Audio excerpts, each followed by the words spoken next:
me, how did you receive the Holy Spirit? What happened? Did anything prevent you from receiving Him? What prevented me from receiving the Holy Spirit was more doubt. I doubted in myself because, an example, when I started taking God much more seriously, I started getting involved, doing the things of the church, like evangelizing, cleaning it, basically occupying my time doing those things rather than what I used to do before. I started giving up my old friendships that would lead me basically to do wrong things. I started learning and practicing forgiveness and got rid of the hatred that was inside my heart against many people, especially family members. So I was already in the right path, and then I started learning much more about the Holy Spirit. And when it came to the part of speaking tongues, that's really when I got blocked. So what happened is that I would seek, and eventually it came to the point that I did speak in tongues, but I doubted immediately because it came out rare. It came out like weird, right? So I would see, like an example, how the pastors or even some helpers would speak tongues during the service, and it sounded clean. It sounded like perfect. It sounded awesome. But then I just go and I speak like some random stuff, and immediately the devil just he hit me with that. He was just like, oh no, that's not tongue, this, that, and the other. And then obviously doubting myself, I did fall spiritually. And the devil just went more with doubts because he said, okay, so you see, look, you still do this mistake, you still do that, you still do this, that, and the other. So you thought you needed to be perfect. Basically. Eventually, when things really did started getting tight, and, truly I did start feeling that same emptiness that I felt way in the beginning. Right.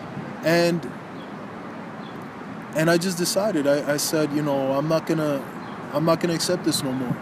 I'm not going to accept this no more. It is time for a change. So I went, I started doing exactly what I did in the beginning that yielded those results, right?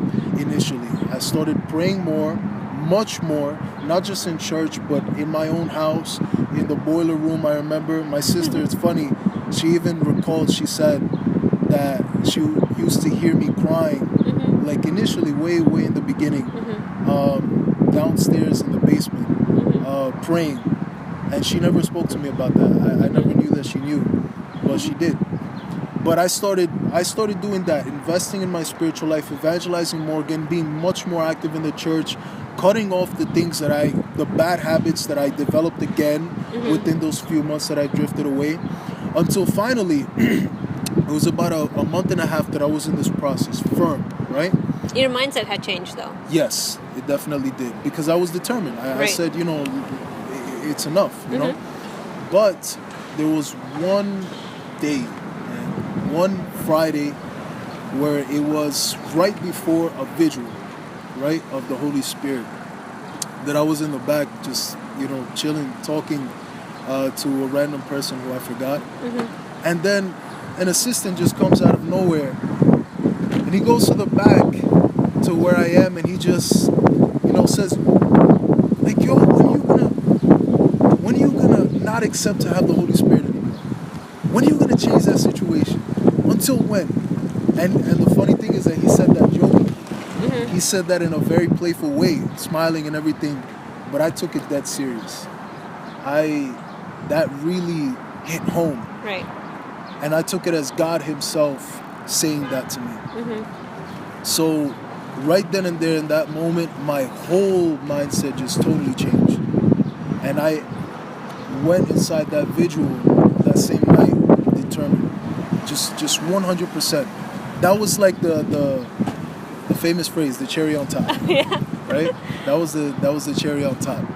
I went, the pastor started in the moment of seeking the Holy Spirit, and I went in determined. I said, I'm not leaving here today until I have the absolute certainty that you're with me. So that's exactly what I did. And I seeked with strength, revolted though, It's not like that. Oh, Holy Spirit. You didn't cry or anything. Yeah, I didn't cry. I didn't cry. Not one single tear because I was so angry.